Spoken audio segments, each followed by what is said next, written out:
Hello, my name is Brett Burnett, and this is the third video in a series of videos that I'm doing to introduce myself and also to discuss a survey that I have conducted for Winsboro Independent School District. If you have not gone back and watched videos 1 and 2, I will post them in this post, so you can go back and watch those. Please watch those first before you watch this video. In the previous video, number 2, I did highlight a number of positive things that are going on with our school district, and I'm not going to rehash those in this video, but please go back and watch those. So we're going to get into the survey a little bit today, and so just a quick summary. Number 1 is I took 7 questions. There is an organization called Panorama Education that specializes in conducting surveys for school districts so that they can know the environment and the issues that they're facing. I took 7 questions from some of their sample surveys on their website, and I included those in my survey. This survey was 100% anonymous. It was 100% voluntary, and we received 80 responses in return. Anytime you do a survey, when you receive the data, you have to take it through a statistical cleaning process. And so I did that. I have taken the raw data, and I have used proven tools from experts to be able to help us to see the data more clearly. And one of those things that I did, just to be totally transparent, so there's no questions at all from anybody that might watch this video, is that I eliminated 22 responses that were called straight lining. Straight lining is a term where you have either all 1s or all 5s, either all extremely negatives or all extremely positives. And the reason for that is the skewing side of things. And so I removed both extremities from this data, and there were 22 responses that were all extreme, one or the other. So just to be completely transparent about that process. So the question number 1 that you're going to see on the screen here, and you're going to see the graphs as well, is number 1, how positive are the attitudes of your colleagues? Whenever we ask that question, here's the responses we received. 10% extremely positive, 16% quite positive, 36% somewhat positive, 24% slightly positive, and 14% not at all positive.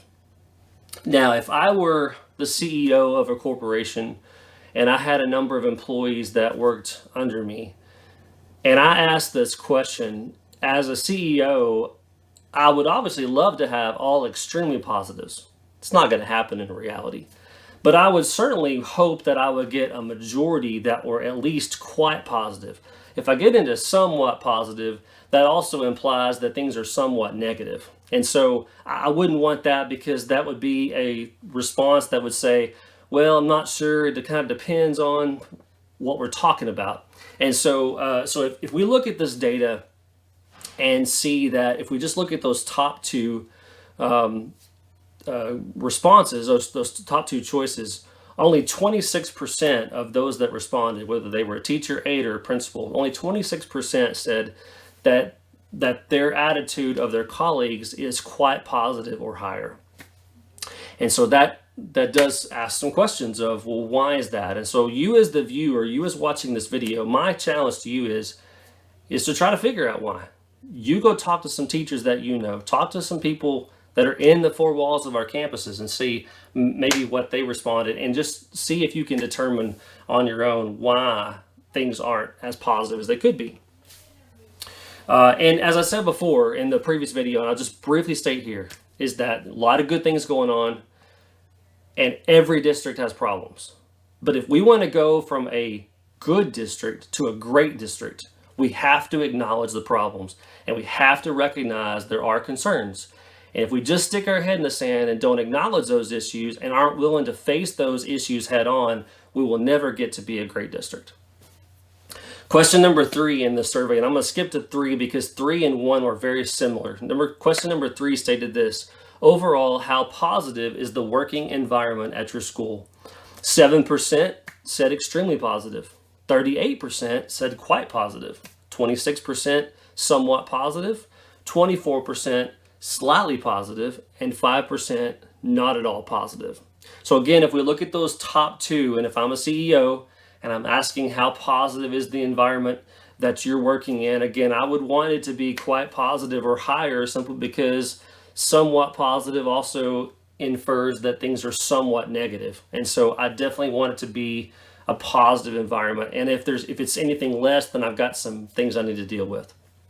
So if you look at the top two, 45% are quite positive or higher. And so roughly half of our teachers would say that the environment that they work in is a positive environment, but just less than half. So again, ask yourself the question, well, why? Why is just less than half of our teaching staff and aides and principals, why do they consider that their environment is positive when more than half would consider it probably negative? Let me make a couple of observations in closing. Number one, perception is reality. These teachers that have responded to the survey, a significant percentage of them would say that either their colleagues have a negative attitude or their environment is negative, over 50% and closer to 75%. And in reality, that is their perception. And so regardless if you agree with this statement or not, the perception inside the four walls of our campuses is that there is some issues. And number two, would you want your child or student to be in a classroom with a teacher who had a negative image or a negative perception of their environment? Because that negative perception is only going to feed into their teaching.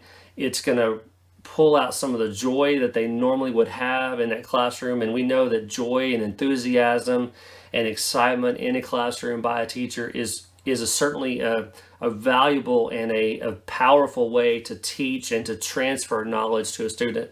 And so when there is a negative perception, it certainly removes a lot of that joy, and therefore the effectiveness of that teacher is greatly reduced. And so would you want your child or student to be in a classroom where that's the case? And so we have some challenges here that involve our environment, and we need to figure out why those are there and why that perception is there.